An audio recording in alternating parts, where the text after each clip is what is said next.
Jason and JV. Jason and JV. Jason and JV. You want answers? I think I'm entitled. You want answers? I want the truth. You can't handle the truth. You can't handle the truth. What it is? Beyond reality. Radio. It's Thursday on the West, Friday on the East. Many of you are stuck somewhere in between. Welcome to Beyond Reality Radio with myself, Jason Hawes, and the always awesome JV Johnson. So we're going to go back to the roots tonight. We're going to talk about some good old-fashioned hauntings in some good old-fashioned locations. Yes, these are good locations. Right? The Kentucky State Penitentiary and the Western Lunatic Asylum both have the makings of being very, very haunted locations. And our guest tonight, Steve Asher, who is an author and a researcher, has not only investigated and researched and worked at these locations, or at least one of them, he's written a couple books about them. Well, and especially like the Western Lunatic Asylum, the place is it's wild. It really is. And Kentucky has so many great locations when it comes down to hauntings. You know, I'm learning more and more. I just spent, the weekend at Penhurst Asylum, and I go to these places, and I don't know a lot of them, but when I discover them, I'm just in awe of, first of all, they tend to be magnificent buildings. I mean, just unbelievable structures in themselves. Yeah, it's something like they don't build these days. Nothing like it. Nothing like it. Craftsmanship, just all the stuff that goes into it, it's insane. So when you see them dilapidated, it's a bit of a tragedy. But you also look at, you look at the grounds and you start hearing the stories of the people that were in these places, whether it was a prison or an asylum of some sort. And we can't even comprehend the type of pain and suffering that went on in these locations because the standards at those times were far different than what we have now.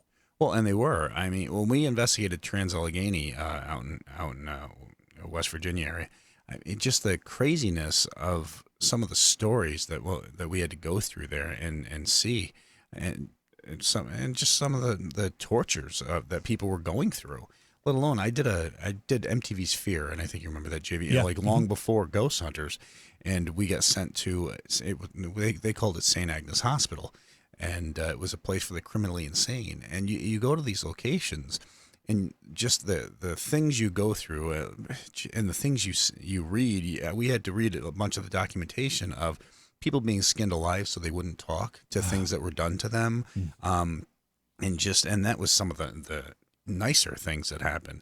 And then also in they had their own incinerator for bodies, but it was a hole that was only 12 by 12. So they had to literally chop the bodies up to put them in. And it was just so barbaric, I guess, and so crazy back then. Well, and the funny thing is, and I don't mean funny, haha, but peculiar funny, is that a lot of those things were done back in those days, and not specifically the things you're talking about, but things like that in the name of medicine, in the name of science. We think of, alchemy and Middle Ages medicine where they were using leeches to suck blood out of people because they thought if you get the bad blood out, the new blood will come in and you'll be healthy again. And we look back at those practices and think, man, how backward and ill-conceived they were. But things like that were happening in these locations, not leeches per se, but treatments, particularly for people who are mentally disabled or in some fashion handicapped in that way. And we have these barbaric treatments as recently as, 60, 75 years ago. Well, and a lot of it was, because there was really very little, I guess, mandates or whatever when it came down to the medical thing that were going on back then. And it's sad to say, but a lot of these people were used as guinea pigs for this stuff to see, will it help? Let's try it out on these people. And it's a shame because you think about it, there was nobody saying, no, you can't do this. You can't use these people as guinea pigs. Right. So I just, you just heard me say, talking about things that we look back on as being barbaric and ill-conceived and what were we thinking at the time? Well, I don't know if this particular thing is going to fall into that category in 20 years. I hope it falls into this category. You're laughing, so this is going to be weird. This is crazy. I hope it falls into this category in 20 hours. Okay, so that there's a bit of a health craze going on, and people like to drink smoothies, and people are taking what are called probiotics. I'm not entirely sure what that is, but I think what it is it gives you a good bacteria, quote unquote, good bacteria into your system to help digest and I do the probiotics. do the things that your body sometimes, because of the toxins and the chemicals and the processed foods we eat, some of that good bacteria doesn't survive as it should. And now, you take supplements for that. Okay. Well, the latest thing combines this whole concept of a smoothie and the probiotics. And there's a special drink which has a very, very special ingredient. Oh, gosh. What is it? It's called a baby poo smoothie. A baby poo. All right. So please just tell me first off, it doesn't have baby in it. It does not have baby. It doesn't have baby poo? It has baby poo. Oh, my God. That's disgusting. Now, they're saying it's healthy, it's organic. That can't be healthy. That's disgusting. And it already comes in a smoothie-like consistency. Well, of course it does. It's right out of the... Oh, my God. This is horrible. And they're saying that it is one of the latest, most promising probiotic supplements. Wait, so you eat crap to help yourself crap? This is just disgusting. Scientists have created a health cocktail made from scouring the diapers of infants and then culturing the bacteria that they find within it. First off, why would they have even... what? Oh, I don't know what to say. I know. And they say after testing this on mice and on a simulation of the human stomach, they've determined that it can actually help people with diseases such as diabetes and other autoimmune disorders by improving their production of chemicals that are called chain fatty acids in the body that are sometimes affected by these diseases. But people are not supposed to eat other people's poo. It just doesn't. That's just disgusting. Yeah, I thought so too, but that's why I thought I needed to share it with everyone because again, this might be one of those things in 20 hours we look back and say, what were they thinking? That's just, It's wrong. It's wrong in every way. I've changed enough diapers in my life to know that that's wrong. Yeah. Oh my gosh. Well, I know. I've got quite a few kids as well. Oh, we all know that. Shut up, you jerk. You could populate a small island. Now, a large island, actually. It's funny. It's like when we show up to the football field, I got half the team with me. If I don't show up, they have to forfeit. And that's the way it's been on baseball and basketball. I mean, I show up, I got 3 boys there. It's funny. So, but that's just not right. Why any scientist would even, and who would be the guy or the woman to test that out? Who would be the person to say, you know what? Yeah, hey, I'm going to, there's bacteria in this substance that's in this diaper. It smells a little stinky, but hey. But it's got to be good for you. It's all natural, right? I don't know. I don't know how that goes through somebody's mind, but then again, they thought Louis Pasteur was insane, so who knows? I got nothing to even say about this. The most disgusting thing I think I've ever heard from you. Yeah, I figured I could gross you out with that. Well, you did a great job. So, all right, so there's this story, JV, and we've been talking about, you and I have talked about it numerous times, but this lady over in the UK and I don't know if this is just a ploy or what, but she's talking about that she wants to marry a ghost that she supposedly is connected with and have a baby with it. I'm not laughing at her. No, you probably should laugh at her. Maybe I should. Okay. Listen, I'm not going to deny her right to do whatever the heck she wants, but how can you physically have a baby with a ghost? Well, So spiritual guidance counselor Amethyst Realm, I highly doubt that that's her real name, though, claims that she is in a rather strange relationship, if you think about it.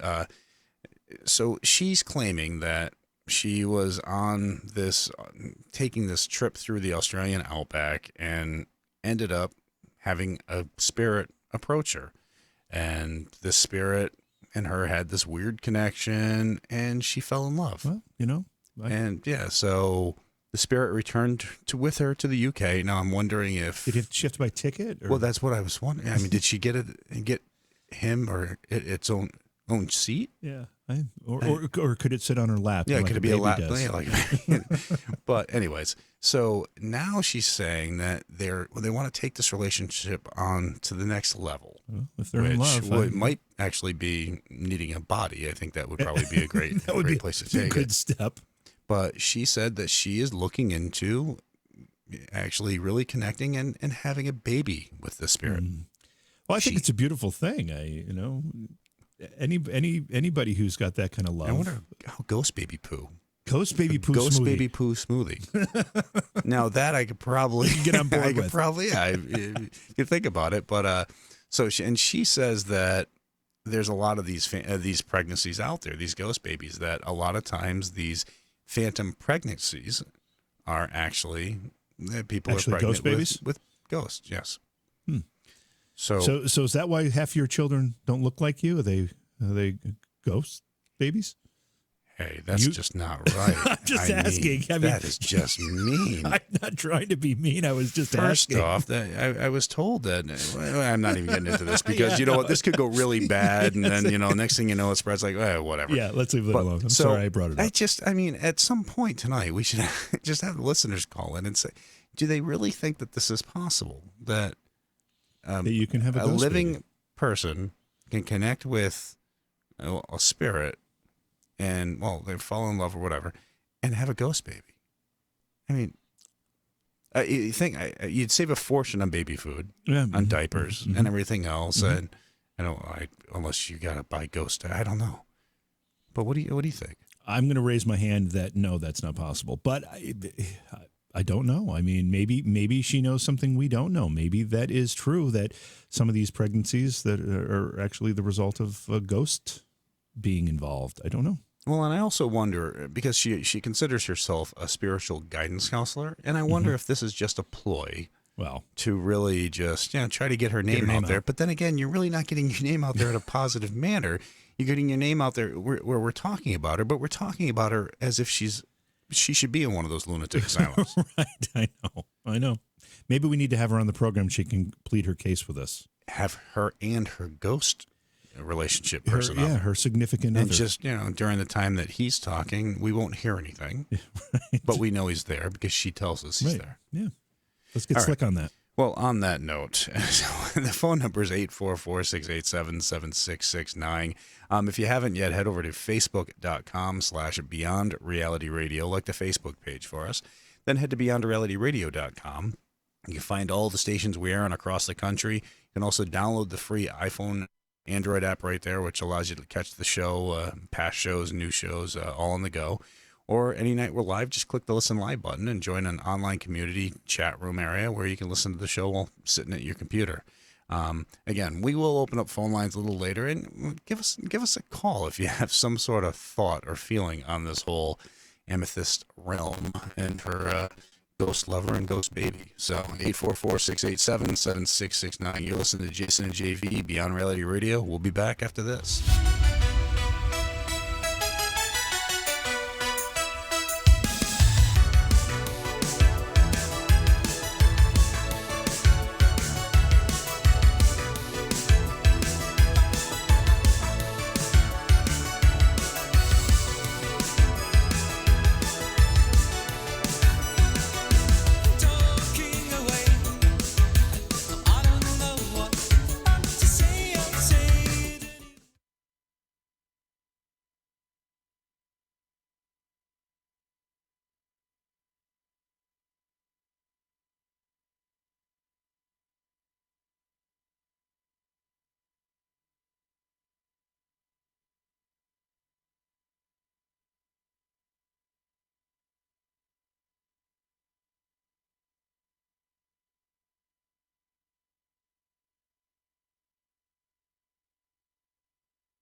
All right, welcome back to the show. It's Beyond Reality Radio, Jason and JV. Tonight we're going to be talking about hauntings and some very interesting locations with our guest, Steve Asher.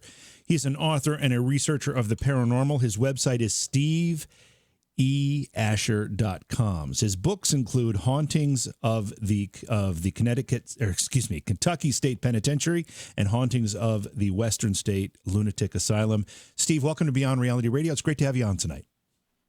Hey, JV and Jason. Appreciate you guys having me on. Oh, thanks for coming on. So these two books that you wrote are two of a trilogy. You're going to have three in this series of Hauntings books? Well, that's kind of the way it started out. The way I started was with the Hauntings of the Kentucky State Penitentiary, and then later into the Western Lunatic Asylum, Hauntings of the Western Lunatic Asylum. And the third one's actually about a Catholic compound in Morganfield, Kentucky, that had different incarnations. A lot of places, especially here in this part of the U.S. in the South, we kind of reuse everything to death. And this place had been everything from a learning center to a home for kind of wayward girls back in the day to special needs adults in the later times of its incarnation. And the fourth, I'm actually doing a fourth one, which is going to be a revisit to the penitentiary, because after the fact, folks would come up to me at book signings and go, well, hey, this is really great, but you didn't mention Kelly Moss, or you didn't mention whatever was happening in Gun Alley in the kitchen. I'm like, well, no one really ever gave me a story. And I said, well, sit down. So here we go. And then by the time that was over with, I said, I've actually got enough for a fourth book. So it's down as a trilogy, but it's probably going to be in a four-part. Let's talk a little bit about, this is a very short segment, so we don't have a whole lot of time before, and I don't want to get into the books and some of the specific stuff that you found yet, but let's find out a little bit more about you. When did the paranormal capture your attention? When did you develop that interest? Wow. Well, I mean, as a personal experiences, I was pretty small, and saying that disclaimer up front, I'm definitely not a guy that sees spooks around every corner. I think that demons are all up and down that. A lot of times people assume because you're from the South, you're extremely religious, which I'm not particularly religious. But I was very small, and I would see, I guess, what you would consider more like shadow people. Not a whole lot of direct contact, but a lot of, things moving along corners of the walls, corner of your eyes, stuff like that. And I don't know. I've always just sort of had a certain, I don't want to say an ability, because that kind of denotes that I'm special, but I think it's something everyone has. I think it's just more like the more that you use this, I mean, I'm sure you're aware of this, the more you go out, just like a hunter, you might take someone who's never hunted in their life and walk them through a trail and go, what'd you see? I said, well, I saw some fox tracks, and I saw over here where they had knocked down a few little limbs, or they're rutting down the corner, so that's probably where they bed, some animals bed down. You begin learning that, and that's kind of what happened, just as time went along. I started learning more about it, because it scared me as a kid. I grew up in the 70s and stuff, and there wasn't a whole lot really about it, unless you went to the library, other than maybe In Search Of and stuff like that. But I would go and start reading stuff like Hans Holzer books and things like that, and kind of got a grip to understand these things really can't hurt you. And just by then, the bug caught. And so I started reading up on everything, ESPs, spontaneous combustion, cryptids, and, whatnot. All right. And we'll get into a lot more of that with you when we get back, Steve. We got to take a hard break. But you'll listen to Jason and JV Beyond Reality Radio. Our guest is Steve Asher, author and researcher. And we're going to be a lot more to come after this. You're listening to JV, back Beyond Reality Radio. We'll be back after this.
rock and roll fantasies and rock and roll dreams. Welcome back. It's Beyond Reality Radio. Jason and JV, did you get that tongue all fixed? I think I did. We'll see what happens. I truly felt like I went just dumb there for a second. It's like your tongue just got numb all of a sudden. You know what? It's It's been one of those days. Yeah, I crashed last night at like 4 a.m. after doing the show. Got up at 7:30 and just haven't recovered since.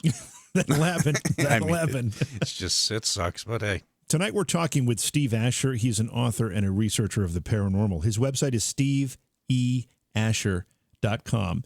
His books include Hauntings of the Kentucky State Penitentiary and Hauntings of the Western Lunatic Asylum. Again, Steve, welcome.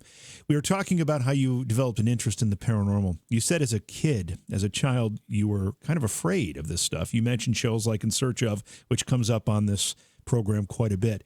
Did you have any experiences yourself as a kid? Yeah, well, I mean, that's the thing. And a quick little preface to that. When I had worked, like I said, most of my law enforcement work was at the Kentucky State Penitentiary, which is still active. It's still open, as is the Western Lunatic Asylum, which I have not worked at and thank God have not been put in yet. But time will tell. But my dad had actually worked there, he had always told me some oddball stories because he had worked there back in the 50s. And my grandfather, back during Prohibition, actually served in there because he was running Shine and counterfeiting and all that wonderful, Depression era stuff, people trying to just make it. But so I kind of come from a long history of folks, like my mom's side was very from Appalachian Mountains area, and so they had a lot of oral traditions and ghost stories and things. And I don't know if due to the fact that you're exposed to that has some play in it, and you obviously have to debunk what you can debunk because otherwise it's just stories. But like I said, the sort of things that I would encounter, like I said, a lot of times was sort of shadow stuff, and again, it wasn't all the time, but generally when it was harder. It was harder to ignore. But in regards of, and that was mainly at one location. We've been at it was at the house that we lived in when I was probably from 2.5 to in my mid-teens, and it had been it was a older home, but there had been one family that lived there before us. There had been no deaths in the thing, because even then, I had enough sense to go, well, did something bad happen here? What happened? What was here before that was here? Before I even kind of realized what research was, I was already trying to jump on it. But which I just think is child's curiosity.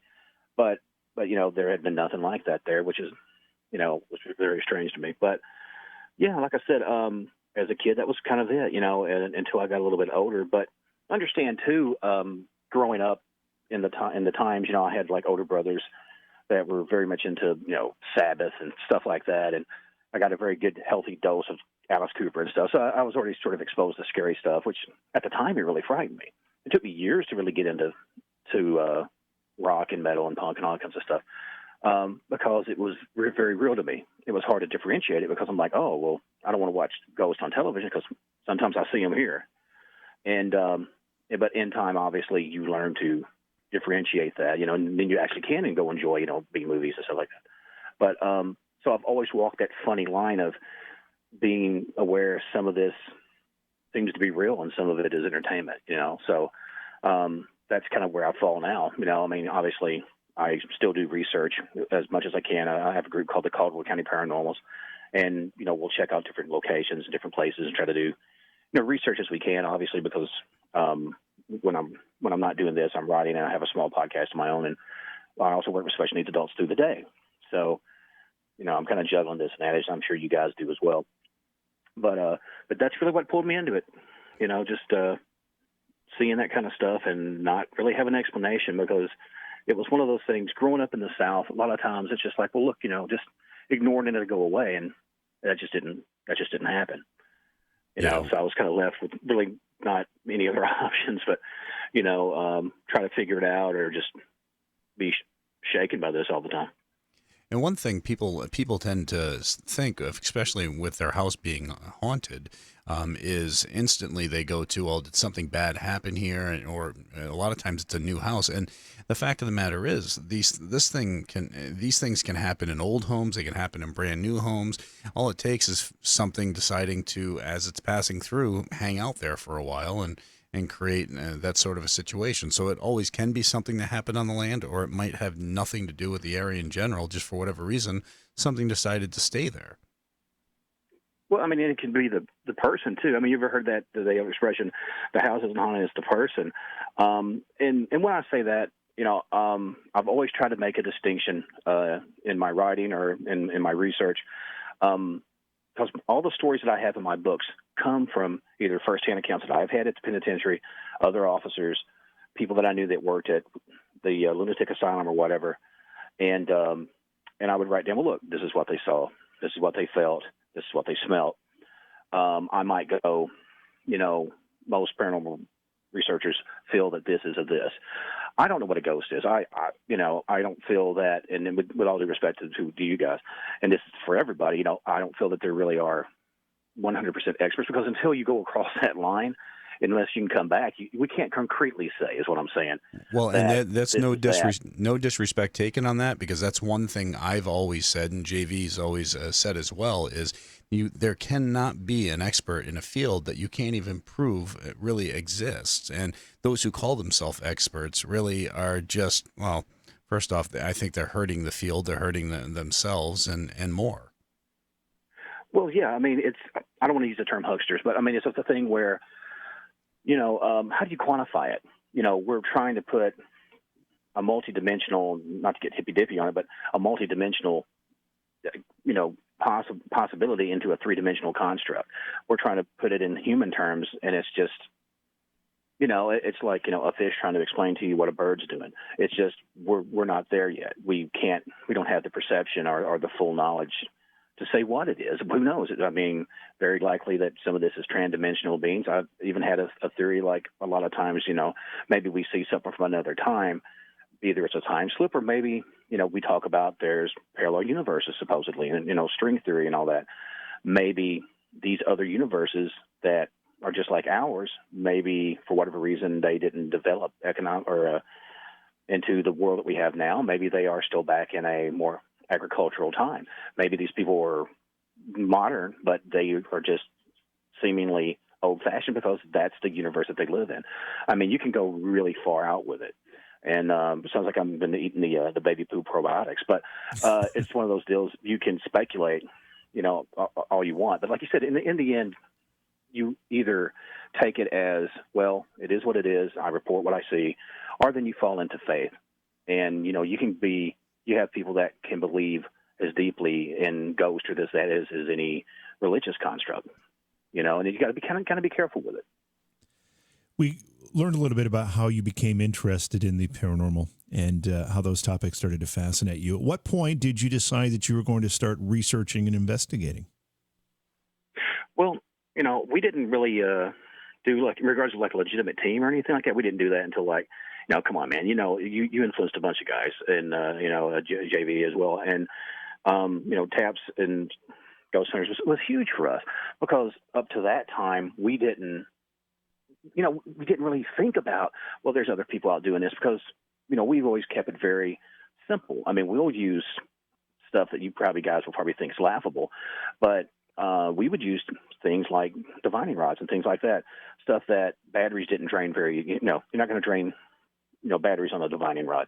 Am I saying, is that purely scientifically accurate? No, I'm not saying that, but it's just one of those things. Why not have that extra tool? But I started, again, going to the library as a little kid, and understand I was born in '69, so I'm like a 70s growing up through, Kolchak and the Norlis files and, all that kind of stuff. So I'm coming in there with my little striped shirt, with my little bow cut, looking like Pugsley Adams. And so, I mean, I started kind of getting the bug early, but, as of going really and looking back into houses past and all that, I was probably in my late teens, early 20s. Well, and I would never laugh at anybody for using types of equipment. To each their own. I mean, it takes everybody trying to use different types of equipment to find some sort of answers. And divining rods, I've seen them work. I've seen them also seem kind of fishy. I think the only time I'll laugh at you is if you're telling me you're using Ghost Radar on the iPhone or the Android phone, because come on, we all know that's just for comical relief. Or if you want to have a ghost baby. If you want to have a ghost baby, that might make you laugh too. Yeah. Yeah. I mean, well, I was what kind of probiotics are you going to get from a ghost baby poo? Well, it's less filling. No calories, that's for sure. I mean, it's a great diet plan. This is the sort of thoughts that kept me out of the good schools. I'm sitting there going, okay, So Steve, then are you telling me that you don't buy the whole story of the ghost baby? And I mean, well, if you look back at early mythology, you talk about the gods coming down as a mist or whatnot, and this and that, and laying with a woman, and boom, she's pregnant. I mean, it depends on what you think a ghost is or a spirit is. No, she literally is having a ghost. She wants to have a ghost baby. Like, nobody else will see it except for her. And here's a question, though. Well, if you put it down somewhere, how do you find it again? How do you know if it crawls off? I mean, yeah, and when it starts to walk, you're screwed. And can you leave it in the car in hot days? Oh, that's just wrong, JV. How do you collect alimony? How do you do like a ghost baby daddy? How do you get child support? Okay. These are serious questions that people need to know. This is a rabbit hole we've gone down. How do you sign this kid up for daycare? Should at least get half price for that. I mean, you're going to pay full rate on that. Steve, so, when I first started, quote unquote, ghost hunting, and of course that's not, well, maybe we did kind of, I don't know what we called it, but it was riding around in a van with my parents, actually, and some of their friends going to cemeteries. That's how I started. I don't recommend anybody do that, but that tends to be a way a lot of people kind of dip their toe into this whole idea. Did you do that kind of thing early on, or did you jump right into going into purported paranormally active places and bring some equipment in and see what you could find?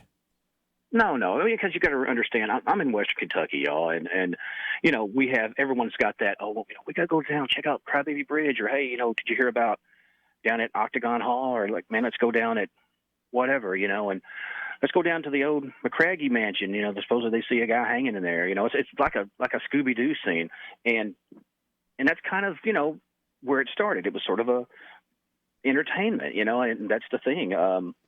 But it kind of developed into something more.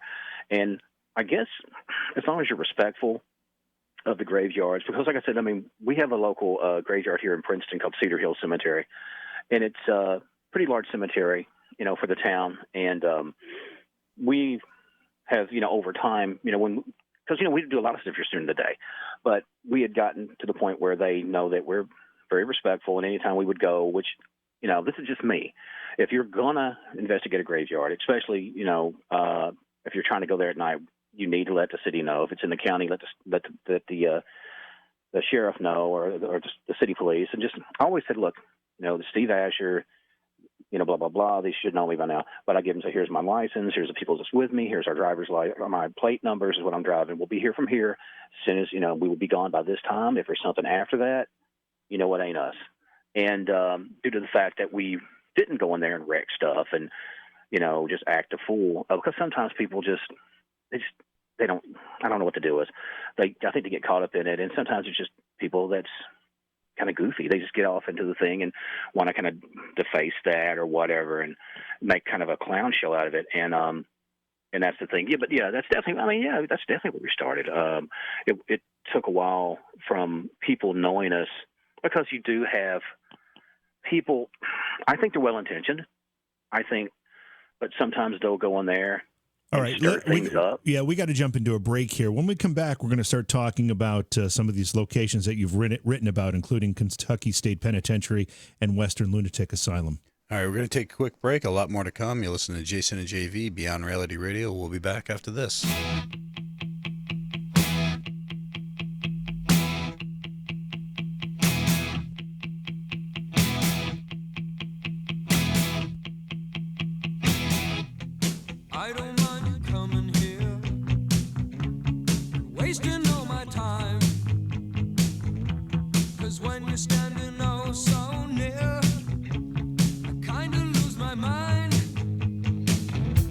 It's not the perfume that you wear.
Welcome back to the show. It's Beyond Reality Radio. Jason and JV, our guest tonight, Steve Asher, a paranormal researcher and author and investigator. His website is steveeasher.com. Steve, we have a short segment here, but I want to talk a little bit about, your decision to write books about haunted locations. Obviously, that's not something that anybody comes to lightly. And, you must have had a real fascination with the places you picked. What made you decide to write some books? Well, the first book, honestly, I stepped in it. It's no deeper than that. I'd like to sound really mysterious and deep, but it just didn't happen that way. What it was, as I said, I'd worked 10 years in correction and law enforcement, and went on to work with special needs adults, teaching them life skills and stuff, which is what I do now. And I was speaking to a friend of mine who was a writer, and we were just talking this and that. And like I said, I'm a fan of all this and always have been. And sometimes if there's writers or whoever that I really like what they're doing, I message them on Facebook or on Twitter and go, hey, man, I really dug the take that you had on that. It's a sort of a unique thing, or, I've heard about this and that, but I've never really heard it broke down like that. That's really cool. And, just kind of sprung up a conversation. Who doesn't like to hear something positive about their work? Well, in the back and forth, it was like, hey, so tell me, did you ever see anything weird in there? I'm like, oh yeah, started talking about this and that, and I said, you ever considered writing it down? I said, well, I've jotted down a few things just as I get older, mind starts to slip, and just so hey, gonna check it out, just curious, and so I said, yeah, I don't mind, it's way before I've even thought about copyrights and all that kind of stuff. But I said, yeah, go ahead. And he said, you mind if I show this to my editor? I said, yeah. Does he need a laugh? I said, I don't understand. He said, well, just humor me. I said, sure, I guess, yeah. So a week or so goes by. I'm going on doing my life, and the guy gets back with me and goes, hey, you got more of this? Yeah, I got a crap ton of stories, all kinds of people, getting them all the time. Said, cool.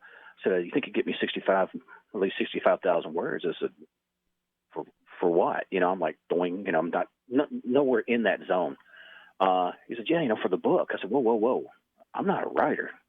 I'm doing good to write my name. What are you talking about? He says, no, just, I talked to my editor. The bones of this is very good. Obviously, I'm not being a writer by choice. He says, we're kind of working some of the punctuations and whatnot, this and that. He says, but the bones of this is very good. And no one has ever wrote about this penitentiary, and really in your location of Kentucky, some of the other places we talked about, like Western State. He said, I think this could sell. And I'm like, no, I guess it'd be interesting to give it a shot. And that's literally how it happened. No knocking on doors, no, Stephen King, getting 8 zillion, reject letters, throwing Carrie in the trash. None of that. And I know every writer who's out there is gritting their teeth and cussing me right now. Yeah, they all want to punch you out pretty much. Well, no, yeah, but it was really strange. It was one of those, I talk in movie metaphors, so please forgive me. Like in Happy Gilmore, when he said, you could be a really good golfer. I said, I ain't no golfer. I'm a hockey player. That was me. Yeah. And I still kind of feel there. That's where I dwell. I don't feel like I'm waiting for someone to call me out and go, sir, you're not supposed to be in here. Oh, yeah, well, I'm taking a few shrimp with me, from the dinner party and leave. I got you on that. All right. Well, our guest is Steve Asher, author and researcher. We're discussing his books, Haunting of the Kentucky State Penitentiary and Hauntings of the Western Lunatic Asylum House. And a lot more to come. You listen to Jason JV, Beyond Reality Radio. We'll be back after this.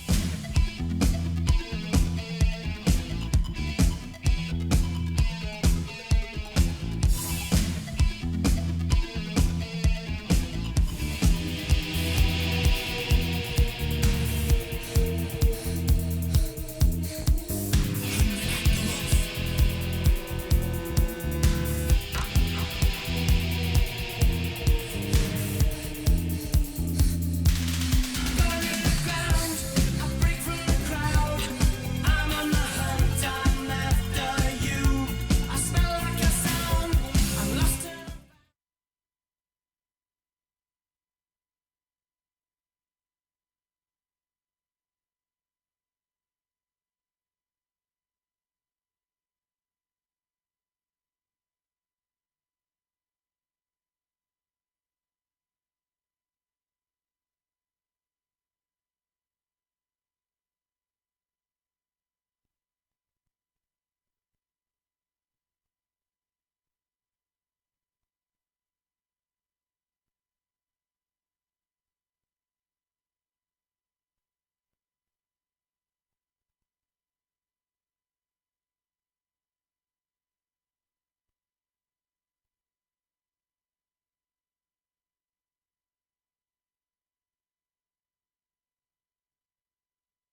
paranormal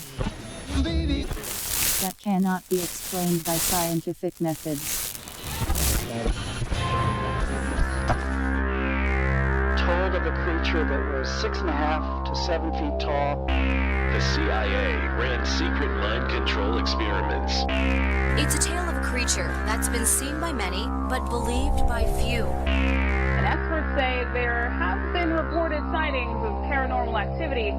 And there was this creature, and it ran down this hill. They say something was flying over their house, and they have no idea what it was. How the world's most powerful individuals are actually shape-shifting reptilians.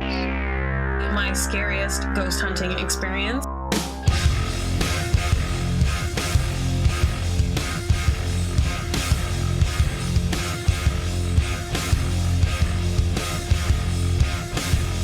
Jason and JV. Jason and JV. Jason and JV. You want answers? I think I'm entitled. You want answers? I want the truth. You can't handle the truth. You can't handle the truth. Who would it now?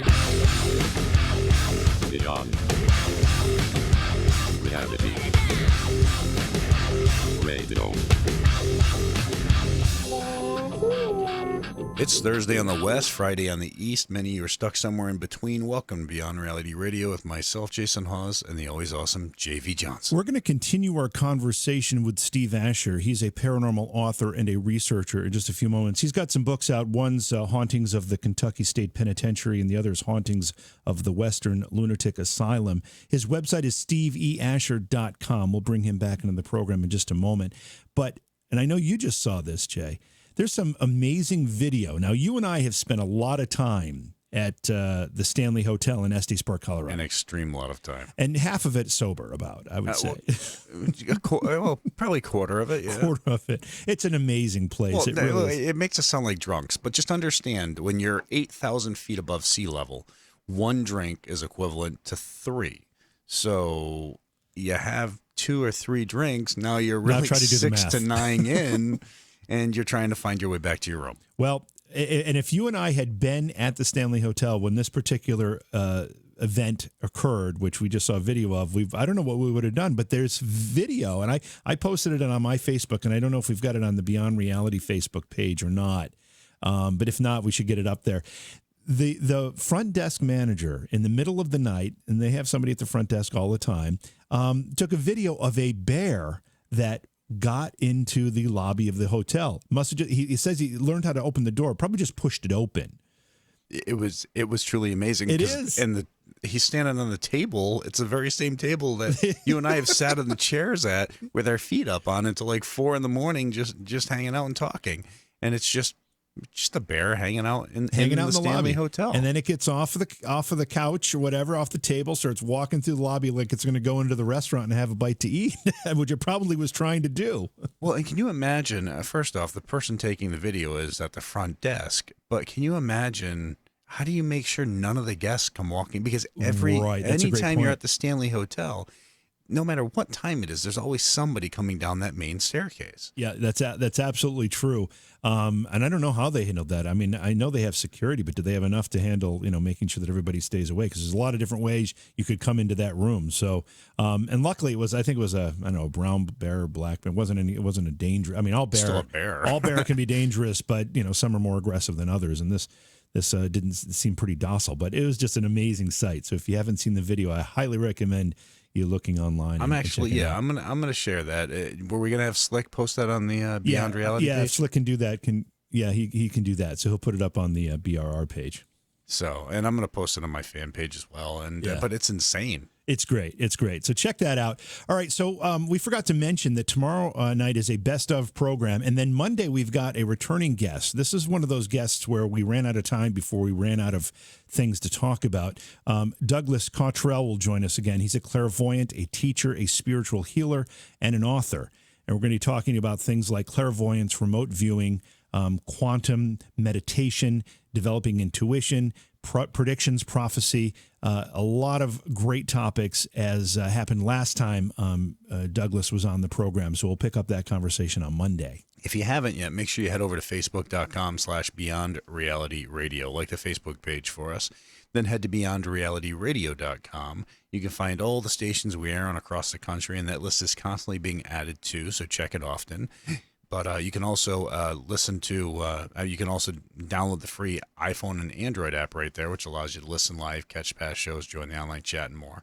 Or any night we're live, just click the Listen Live tab right in the upper right-hand corner of the website and listen to the show live from the website. We'll hang out in a great chat room with which a bunch of wonderful people. Yeah, a lot of great stuff going on there. All right, we're going to take a break. When we come back, we'll bring our guest back into the program. Steve Asher is going to continue talking about his books, Hauntings of the Kentucky State Penitentiary and Hauntings of the Western Lunatic Asylum. All right, listen to Jason and JV, Beyond Reality Radio. We'll be back after this.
Welcome back to the show. It's Beyond Reality Radio. Jason Hawes, J.V. Johnson. Thank you so much for being with us. The telephone number is 844-687-7669. If you want to call and join our discussion, we'd particularly like to hear from you if, A, you've visited either of these places that Steve Asher, our guest, has written about, Kentucky State Penitentiary or Western Lunatic Asylum, or B, you've had a bear in your hotel room, or C, you want a ghost baby. You want a ghost baby. Those are the topics of the night. D, you'd like to drink a baby poo smoothie.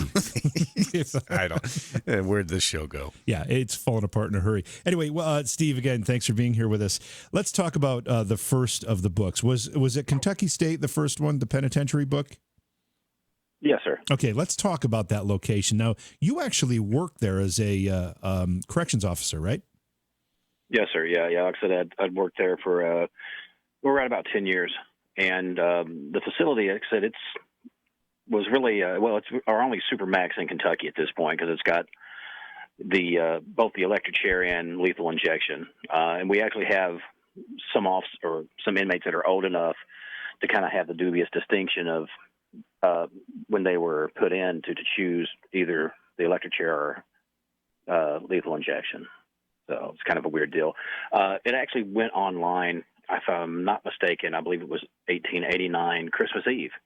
And it actually used to have a big sign out in front of it, "Abandon all hope, ye who enter here." It was a hardcore place. It wasn't a boys' camp. It was, they were there for penance. They were there for isolation, hard work, and religious instruction. That was kind of one of the things too that these guys, would have to really think about what they did. And back in that time, classifications were different. We're just coming right out of the Civil War, so you're having the Southern Reconstruction and all that. And so that was one of the things that they did in this area, which is still one of the mainstays.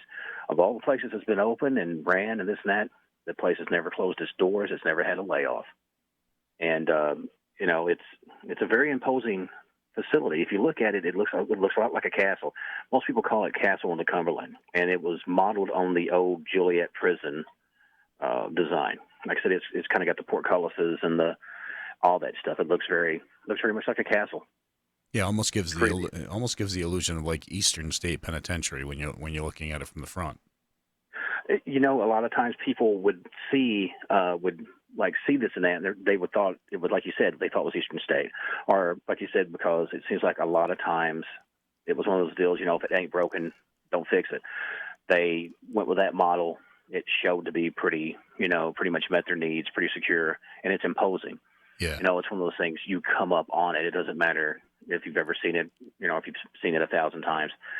There's a mood there. You don't even have to go inside of it, and it changes the way you feel about it. It's a creepy place. And Steve, I've got a lot of friends who are correctional officers or who were correctional officers, and the one there's a lot of negative things that go on in a prison. Bottom line, we all know that, whether it's people being assaulted, people being raped, and just beatings and murders and things of that nature. And prisons, for whatever reason, seem to just hold a lot of that negative energy. So even when people are not in there, there just tends to be a lot of activity that seems to circle around them. Well, I know that in the part of Kentucky that we're in, pretty much from the central through western and even part out in the eastern, because I'm sure you're familiar with Mammoth Cave. Yep. We have a lot of fingers that run from that cave system through here, and it's actually called a karst system. And that basically means that we have a lot of limestone that underwater aquifers have cut, basically like Swiss cheese, all through there. So there's just thousands and thousands of gallons or hundreds of millions of gallons, whatever. I suck at math, but that run through there. And as you know, limestone has a lot of quartz. Quartz holds a certain frequency, and like I said, obviously using the old transistor radios, you can get it a certain frequency in a situation. Also, you have running water constantly going out in front of it because they cut the Cumberland River. They dammed up the water to help produce electricity, just like in the old Brother Where Art Thou movie, where they flash flooded everything and they took over. That's what they did to the town that the penitentiary is at, because it used to be, it's called Ediville, Kentucky. or Eddyville. And it's actually New Eddyville because the old Eddyville is under the water. You can actually, when the water's low, still see some of the roads and parts of the old buildings that was there because they didn't really knock them down because they said, well, the water's going to do it anyway. And it did, most of it. There's still some buildings that exist there. So, that coupled with, like you said, the isolation, the desperation, all the other Asians, all the violence, all the different stuff, all that kind of trifectas into something, very dark. And years upon years of pressure and compounding all that, it's definitely left a mark. And even if people, this is more often what I got. I would have people once they knew I was legitimate, because at first people kind of know that you do research, you get kind of the Ghostbusters things behind your back, and okay, whatever. But even after a while, people who would kind of poke fun at you in front of the supervisor would come back and kind of go, hey, look, I'm sorry, but if they knew I was talking about this. It was kind of like, like the old Blazing Saddles stuff. They wouldn't talk to the sheriff unless it was dark. I was that guy. So, but they go, look, yeah, I'm a Christian, whatever, but I did see this, and I can't get it. In my worldview, it doesn't compute. Yeah. Because, most folks, it's like it's either a demon or it's a this or it's a that or it's just some brain issue. And they know I'm sober, I'm awake, I don't see these kind of things, but yet I did. And that's where their paradigm kind of shifts. That doesn't mean that they go whole hog and jump right into the ghost hunting life and all that. But they're definitely, once you step over that, you're changed. You can't really ever go back. And that's what would happen, and not just the officers, the inmates. And just like there are some officers, there were some inmates that were more solid. And solid is a gray area. What I mean is you may have a guy in there who's a murderer, got into a bar fight or something, things went wrong, hit a guy, boom, it killed him. Wasn't his intention to kill him, but he killed him. And come to find out maybe it was a, whatever governor's nephew or somebody's state trooper that was off work or something. And so, boom, he really got the book thrown at him. And, usually those guys are a little bit more solid. And if they say something that they saw, you can ask around, not giving all the details because you don't want to. Yeah. To make the just kind of go, here, did you see this? Yep. What did you see? And it kind of coincides roughly around the same time or roughly the same events. You start getting a little bit more validity to the stories. And that was a weird thing that I really found, because even the old timers, because we had like old timers that were officers that had 20, 30 years in there. And then we had inmates that were in there, 40 years, 50 years. Hey, I'm talking men that went in there. I need to late teens. Steve, I'm going to interrupt you for just a second here, just because we're going to need to go to break in a minute, and I want to get to a phone call or two before we do that. So we'll come back to that conversation in just a second. But first, let's go to Lisa in Louisiana, who wanted to comment on something we were talking about. Hey, Lisa, how are you? Welcome to the program. Oh, thank you. I'm doing fine.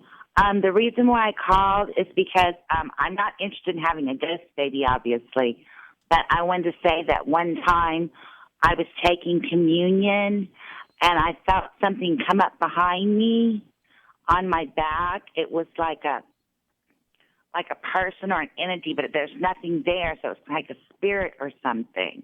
So I don't really know anything about spirits, but I did feel something. Lisa, come up behind me. How did you know? Did you feel it actually touch you, grab you, or did you just sense a presence? I sensed a presence there. It was like it walked up behind me. And this was in church? It was in a church. Yeah, it was in a church. And we were taking communion and we were praying, and then I felt something come up behind me. Did you feel threatened? No, I didn't feel threatened at all, because a long time ago when I was young at my grandmother's funeral, I was really crying, and all of a sudden I felt this presence on me, but it had been there for a while because I realized I had stopped crying for a few minutes, and I felt really peaceful. And then I heard a voice say that one day you would understand. And so I didn't know what it was, and I asked my sister, did you hear that? And she said no. I was about 18 or 19 at the time. And so she said she didn't hear anything. And then when I was reading my Bible about 3 or 4 years later, I read about the Holy Spirit, how it's the comforter. So I thought maybe that was what it was. Well, a lot of times, a lot of people don't realize churches have a lot of paranormal activity because it's such an important part in a lot of people's lives that if they decide to hang around for whatever reason, a lot of times they go there. They still have that connection there, and they go there. And so a lot of times you will have paranormal experiences at churches. Well, I really never really believed in all that because I always believed that I thought my Bible said that the spirits sleep, but I really don't know. But I do know that I've had a couple experiences, and then I've read some books in the Bible about evil spirits too. And so I know that that's what they said, that they roam the earth. So I really don't know. But very unlikely for a negative type entity to enter a church. It's kind of I don't think it would be a very comfortable situation for it. Lisa, thank you for the phone call. We appreciate you sharing that story with us. I want to get Steve's take on that in the minute that we've got left before we go to break. Steve, that story do anything to you? You see or hear anything in that makes you concerned? Well, like I said, I would kind of be on board with you saying it as the negative energy. Like you said, it would be really hard to be in that type of situation. But like you said, people, if that's what spirits are, we're creatures of habit. If you were very much, like you said, involved in the church, that is going to be part of your daily or weekly thing. It's probably a good chance it's going to continue. I would think more than likely, especially if it's a person was forlorn and having an emotional crisis, that very well may have been someone that cared about them or saw that they were distraught trying to comfort them. And it probably was never the intent to frighten the person. Maybe, like you said, there was their intent of going, it's okay. Yeah, and a lot of times spirits will tend to go to church, head to the churches just because they're looking for some sort of forgiveness because they're scared of redemption on the other side. So, and we can get back into a lot more of that. Our guest is Steve Asher, author and researcher. Our phone number is 844-687-7669, 844-687-7669. You're listening to Jason and JV Beyond Reality Radio. We'll be back after this. I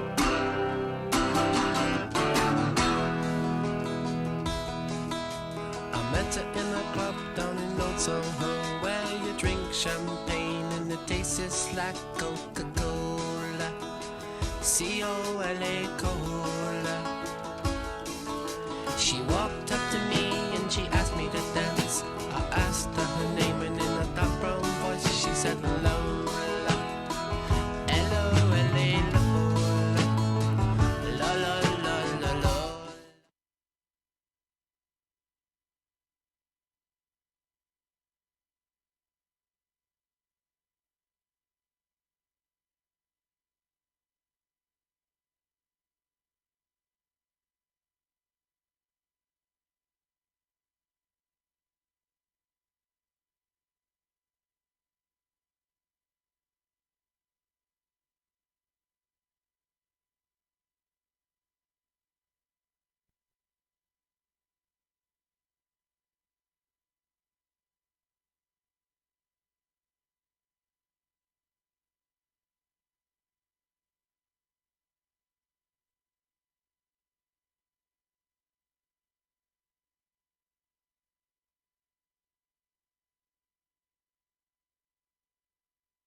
always been one of my favorite songs, though. I mean, technically, it's kind of like your normal Friday night. It kind of describes my Friday night. Yeah, thanks for bringing that up. Welcome back to the show, everybody. It's Beyond Reality Radio with Jason and JV. We've been talking ghosts all night, hauntings all night with Steve Asher. Ghost babies. And well, we've all been talking about stuff. that too. Ghost babies and baby poo smoothies. I mean, it's kind of a chain of things that kind of one leads into the other. Yeah, no, nothing leads into baby poo smoothies. No, that's just disgusting. If you're not sure if you just tuned in, is a story out where there's some scientists who've come up with a new option as a probiotic smoothie drink. And I don't think these guys are scientists. I think they're laughing. Yeah. They're like, what idiot's going to try this out? But go ahead. Yeah, and they suggest and recommend that there's a bacteria in baby poo that actually serves as a very, very healthy organic probiotic. It'll actually help cure diseases like diabetes, or at least maybe not cure them, but certainly help with them, or other autoimmune diseases. I'm not going to try it. You know what? I'm just not going there. But you might want to ask your doctor about it. Yeah. No, don't. Okay, moving on. All right, so Steve Asher is our guest tonight. His website is steveeasher.com. We're going to talk about his books a little bit more here. Steve, we've been talking about Kentucky State Penitentiary. You kind of gave us a background of the atmosphere there. You worked there for a while, and you said it's still an active prison, so it's still in use today? Yeah. Well, and the thing is, since its advent, a lot of stuff's happened. You get to a certain point when they started having the ACA, the accreditation thing for all the penitentiaries. They were basically say, okay, well, look, you have to have X amount of room for an inmate, because back in the old days, it would be like a very small cell, double, triple bunk sometimes. I mean, there was a time when they would have men laid out through the hallway and all this and that, severe overcrowding, which led to a lot of violence. But yeah, as time had went on, it had, obviously to meet modern standards and this. Yeah, and that, Steve, I that. actually am very familiar with that because I was on the county legislature where I live, and we had to deal with those regulations and build a new jail because of the changing requirements. But I want to get to the point where you either saw or collected stories of paranormal occurrences, activity, experiences. What was actually happening from a paranormal standpoint in this location? Okay, I will tell you one of my experiences. I had been working there maybe 3 months. I had was working the evening shift, and it was probably 10:30 going on 11 o'clock at night. I was working in Force Cell House Control Center, and that is basically a small little walled office that has monitors and has all the switches to control all the cell doors and also all the walk doors front and back. This is just for, to let them in and out for let-outs and let-ins, and also for officers making rounds. In case of fires, obviously, you pop all the exit doors so people can get off the walks quickly. Well, the way it is, best way to describe this type of cell house, it was built around the 30s, and it's like if you made like a big Scooby-Doo sandwich, right? And you kind of cut it down the center, and you turn one side to the left and one side to the right. You kind of have the middle where, all the pipe chases would be, but then on the left side, you'd have 5 or 6 tiers, and then on the right side, you'd have 5 or 6 tiers. Left side's prison side, right side is called Riverside because that faces toward Cumberland River. And anyway, so I'm working in there, and the walk officers running up and down the stairs, it's the old school metal type stairs. And I noticed down on 20 walk, which is a single walk, and this is what they call a meritorious walk. This is where they have guys that usually work kitchen work or, do the kitchen work and whatever. And they go to bed early, and because they're in there, they're doing their time. You have to have, 6 to 8 months, no write-ups or violence to do that. Anyway, these guys are all bedded down, and I started noticing something on the little monitors, which is down toward the back wall of 20 walk. First, it just almost looks like like a mirage off a hot ground. It's kind of that wavy effect, that kind of wavy thing. Yeah. Wavy, kind of predatorish. I mean, it wasn't a form, but it was like something was kind of off. And So I'm like, well, okay, maybe the cameras are being wonky or something. Well, the guy's running around, and he does, this happens a time or two on some rounds. Well, I notice it's getting more and more defined, and it actually got to the point where it started developing into, well, basically like a plasma, like in a almost in a ball form. It was very, very weird. It was probably about the size of a small beach ball, not like a big Fog Hat concert beach ball. Just like a regular beach ball you'd see, kids would play with. And this thing really was quite bright for the area. And so I'm like, man, it's really weird. I'm trying to understand what I'm seeing. The guys up on the top walk, I know it's not fire because it's not behaving like fire. It's not flickering, licking at the ceiling or nothing. It's sort of just suspended. And I'm like, what is this crap? So I'm really watching this really, really intently. This thing sort of comes up toward about the middle of the hallway, and it sort of almost does sort of a figure eight. And it's really, really odd. And I'm really curious. I'm thinking, okay, how are these guys pulling this? I'm thinking they're obviously got to be clowning me. So I'm watching. I'm looking for wires. I'm not seeing anything. I'm not hearing anybody yelling or screaming, so I don't think there's anything wrong. But so anyway, the guy's still up at the top of the walk. I don't want to call over the radio because it's late at night. It's going to wake up a bunch of people, and I don't think anybody was hurt. Well, I watched this thing. It actually comes closer to the cameras. Now, it's black and white, unfortunately, because God knows what color it had been.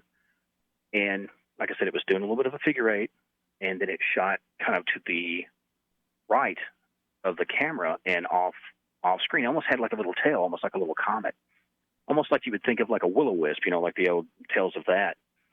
And it was so bright, it actually made the camera shut down for a second, like black out, like you have too much contrast. Right. And then it sort of faded right back in. And so the officer's coming down, and he's watching me. He's like, what's going on? And I said, I don't know. This camera's wonky or something. He says, well, you've been watching the camera all night. What's going on? I says, nah, you wouldn't believe me anyway. This is a guy who's been there probably 20 years. I'm thinking, I don't need that. I don't need him thinking I'm a nut. And so he said, well, just try me. So I told him what I saw. And he said, yeah, it sounds about right. I said, come on, man. He says, no. I said, don't make fun of me. I said, no. Down 20 walk, that used to be the death walk. That's where the death row inmates were at. And at one time, there used to be no fence between that the 20 walk and the showers, which is right to the right of that. That's where the laundry room and the showers were. And there had been a lot of attacks and murders and rapes in there. And at one time when they first built the penitentiary, it wasn't vented properly. So all the methane gas that would collect from guys using the bathrooms would seep out of the sewage vents, and it actually killed some people down there. It suffocated them.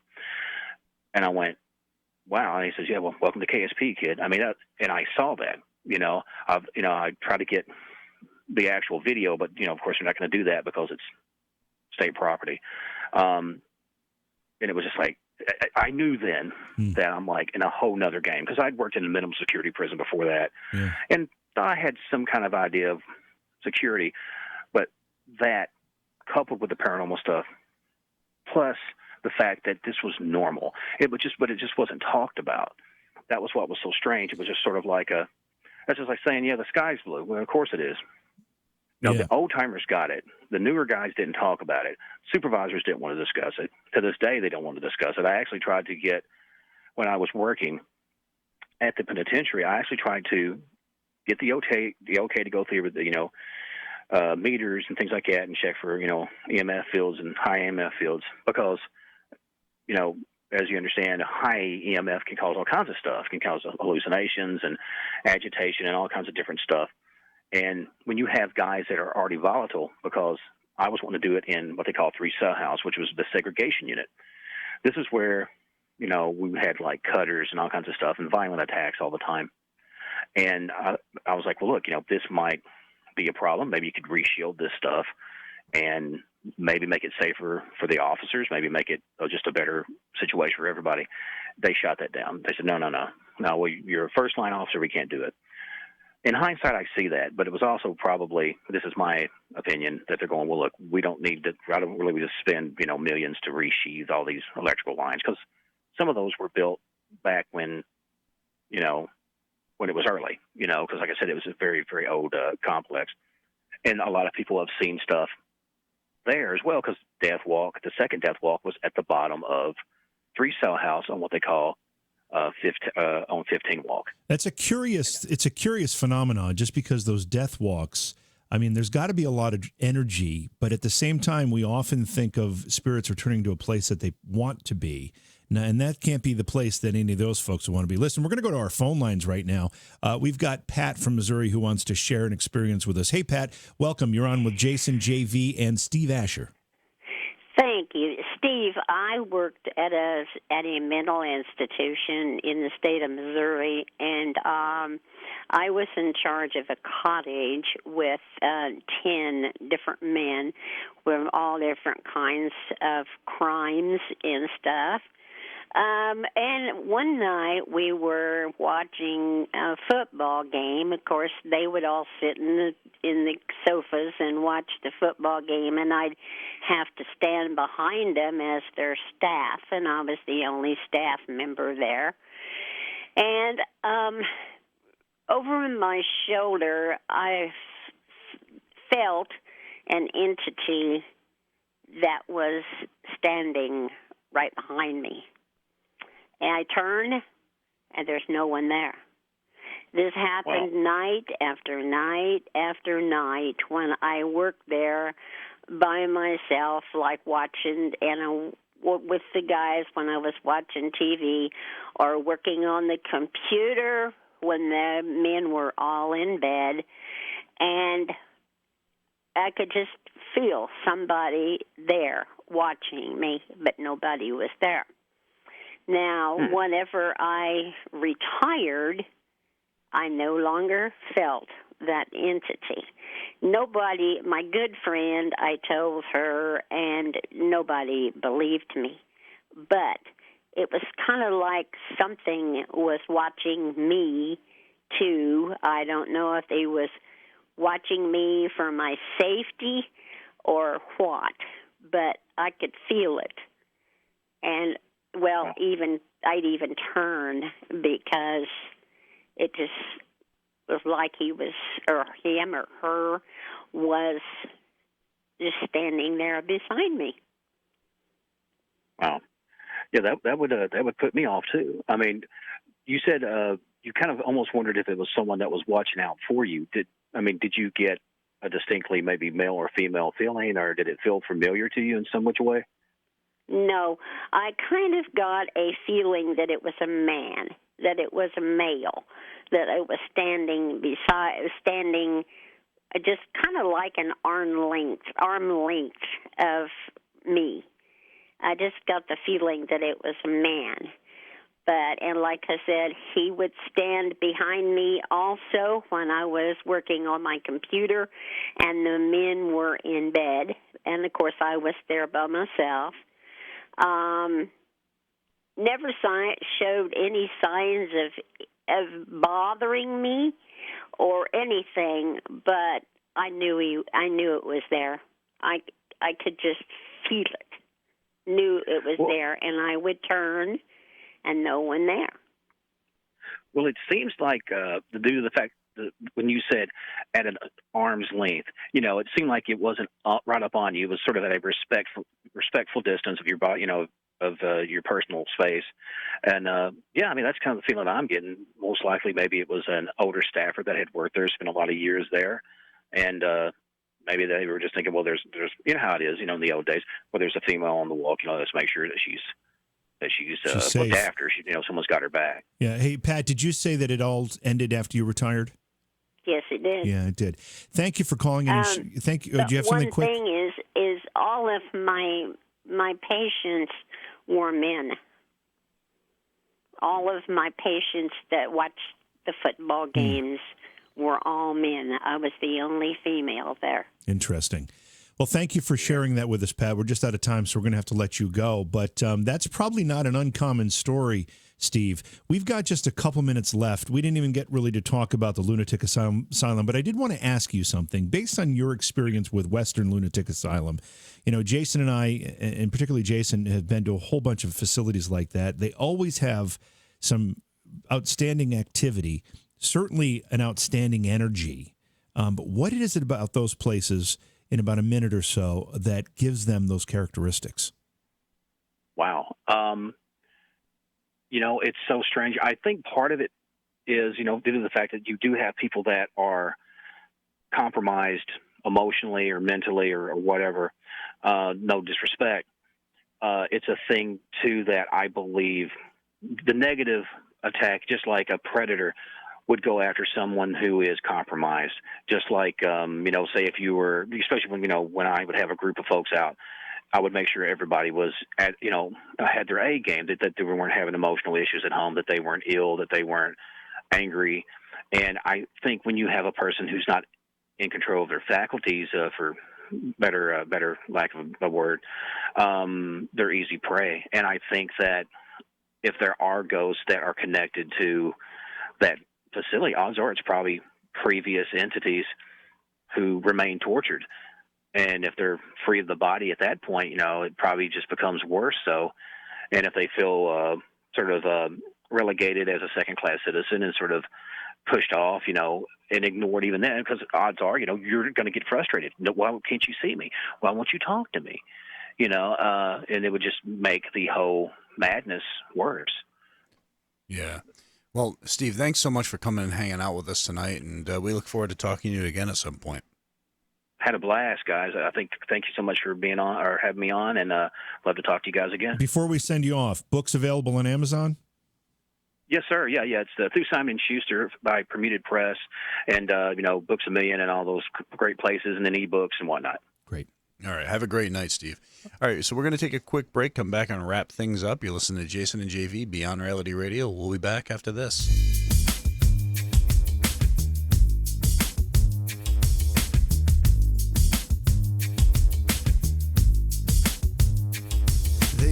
Paradise and put up a parking lot with a pink hotel, a boutique, and a swinging hot spot.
So, we're talking about haunted asylums, insane or otherwise. And I just have to say that despite the fact it's fiction, it's pretty appropriate if you are interested in haunted asylums. There's a movie called Grave Encounters that actually spoofs, not necessarily spoofs, but uses the concept of like a Ghost Hunters type show.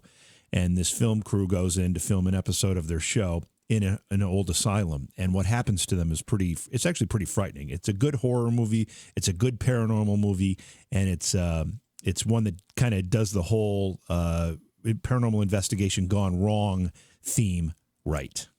Yeah, and I know you were watching that actually one time when we were at the Stanley. Yeah, the first time I saw it was there. Yeah, I never watched it. You know, it's funny. The first time I saw it at the Stanley, it had just won some awards at the Tribeca Film Festival, and it was brought out to the Stanley as one of the things we were doing out there. So, yeah. Interesting. A big thank you to Steve Asher for coming and hanging out with us tonight. Remember, tomorrow, every Friday is a best of Beyond Reality, so make sure you tune in. And head over to facebook.com/Beyond Reality Radio, like the Facebook page for us, and then head beyondrealityradio.com. Find all our stations, download the free app so you can listen to the show on the go, and much, much more. You're listening to Jason and JV, Beyond Reality Radio. Have a great weekend, everybody.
Okay, so yeah, that movie is called Grave Encounters. It's actually really, really good. It's one of my favorites as far as a horror movie goes, a movie that addresses paranormal stuff and the insane asylum thing. The whole thing, it's done really well. There's a Grave Encounters 2, which is absolutely dismally horrible. Kind of like what they did with the Blair Witch Project. First one was really good. Second one was absolutely horrible. So check that out. In the meantime, we have a special broadcast tomorrow night. It'll kick off sometime around 9:30, somewhere in there. If you caught the last one we did, you know there's nothing serious about this.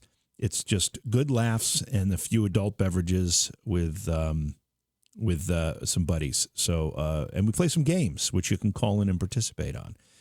So it's a lot of fun, but it's all lighthearted humor. And so don't come to this broadcast expecting to hear any hard-hitting paranormal discussion, because that's not what it's about. So, yeah, well, that's true. That's true. It's it can cause nightmares, Wrenchy. It can. Did I say it was funny? I don't think I ever said it was funny. Maybe I did. Anyway, listen, good night, everybody. Again, I love these numbers are climbing.